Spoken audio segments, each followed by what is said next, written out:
11th के सभी students को मेरा नमस्कार। मेरे चैनल अशोक कुमार नरवर में आप सभी का स्वागत है। मैं आपका मित्र अशोक नरवर। आज मैं आपको difference between delta and estuary, ये दो डिफरेंस हैं, डेल्टा एंड एस्चुरी, ये दोनों में डिफरेंस आपको बताऊंगा मैं। इस वीडियो को ज़रूर देखिएगा। पहले मैंने इस डिफरेंस को स्पेशल बनाया। क्या बनाया कि बेसिस ऑफ डिफरेंस, जो ये मैंने ये पॉइंट एक नया बनाया है और इंग्लिश मीडियम के स्टूडेंट्स के लिए बहुत ज़्यादा यूज़फुल होगा। इसमें बेसिस ऑफ डिफरेंस में डेल्टा के लिए क्या है, एस्चुरी के लिए क्या है। तो इसमें बेसिस में जो शेप बताया पहले, किसका शेप, डेल्टा का शेप कैसा होता है। तो delta is a triangular shape, माने त्रिभुजाकार होता है, त्रिभुज के आकार का, त्रिकोणीय होता है। Formed at the mouth of river, ये नदी के मुहाने पर त्रिभुज आकार में होता है। तो delta is a triangular shape formed at the mouth of the river. The estuary consist of funnel shape. Estuary जो है किस शेप में, फनल शेप में बनती है। तो फनल शेप यानी कीप के आकार में, अगला हिस्सा चौड़ा हो जाता है, पिछला हिस्सा सकड़ा हो जाता है, लेकिन डेल्टा की तरह फॉर्मेशन नहीं होता और उसमें सेडिमेंट का डिपोजिशन भी नहीं होता है। तो ये दोनों वजह है, इस वजह से इसको फनल शेप में माना जाता है। डेल्टा के बाद में फिर डिपोजिशन तो डेल्टा में क्या डिपोजिशन होता है, here the river flows slowly.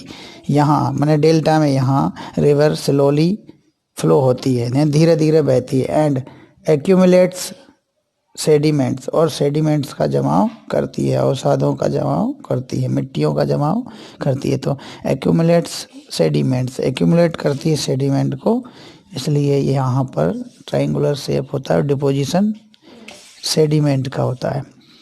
अब एस्चुरी में तो here the river flow at high speed. अब एस्चुरी में हाई स्पीड में फ्लो करती है river and does not accumulate sediments, और यहाँ पर सेडिमेंट्स का एक्यूमुलेट नहीं होता। क्यों नहीं होता कि इसकी स्पीड हाई होती, जबकि डेल्टा में रिवर की स्पीड, वो फ्लोइंग स्पीड स्लो होती है। फिर फॉर्मेशन प्लेस, डेल्टा का फॉर्मेशन किस प्लेस पर होता है ये बताया। It is formed in areas of low tide. Low tide area जो होते हैं उनमें इसका फॉर्मेशन होता है डेल्टा का। एंड कोस्टल प्लेन्स, और कोस्टल प्लेन यानी तटीय मैदान, समुद्र तटीय मैदानों और लो टाइडल एरिया में, इन दो एरिया में इसका फॉर्मेशन होता है डेल्टा का। अब एस्चुरी का फॉर्मेशन कहाँ होगा, it is formed in the area of high tide, यानी उच्च ज्वार के क्षेत्र में होता है। किसका, एस्चुरी का। तो हाई टाइड यानी उच्च ज्वार, ऊंचा ज्वार।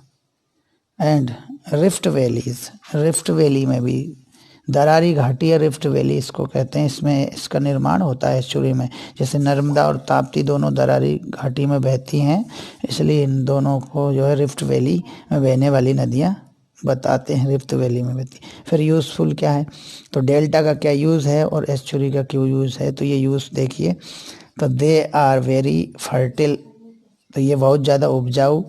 एंड यूज़फुल फॉर एग्रीकल्चर, ये एग्रीकल्चर के लिए, कृषि के लिए बहुत ज़्यादा उपजाऊ और उपयोगी होते हैं। कौन होते हैं, डेल्टा। अब estuary, these are important places of fishing, ये मछली पकड़ने के लिए बहुत अच्छे और बहुत महत्वपूर्ण स्थान होते हैं। ये कौन, एस्चुरी। एस्चुरी मछली के लिए उपयोगी, मछली पकड़ने के लिए। फिशिंग के लिए उपयोगी है कौन, फिशिंग के लिए यूज़फुल है एस्चुरी। और डेल्टा जो है फर्टिल सॉइल एंड एग्रीकल्चर के लिए ये बहुत ज़्यादा यूज़फुल है। फिर इनका एग्जाम्पल लेते हैं हम।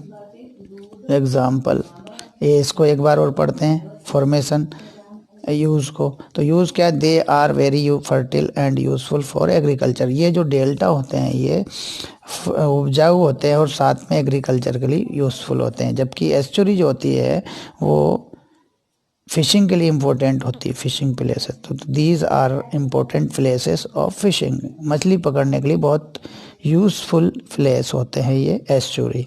अब इसके एग्जाम्पल देखते हैं। तो एग्जाम्पल में Ganga and Krishna reverse formed delta. Ganga और कृष्णा रिवर डेल्टा का फॉर्मेशन करती है।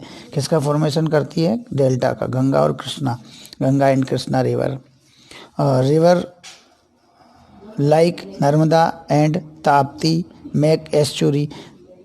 नर्मदा और ताप्ती रिवर दोनों ही एस्चुरी का निर्माण करती है, एस्चुरी को मेक करती। तो ये एक डिफरेंस है किसके लिए, डेल्टा एंड एस्चुरी के लिए। क्लास कौन सी थी ये, क्लास थी 11th।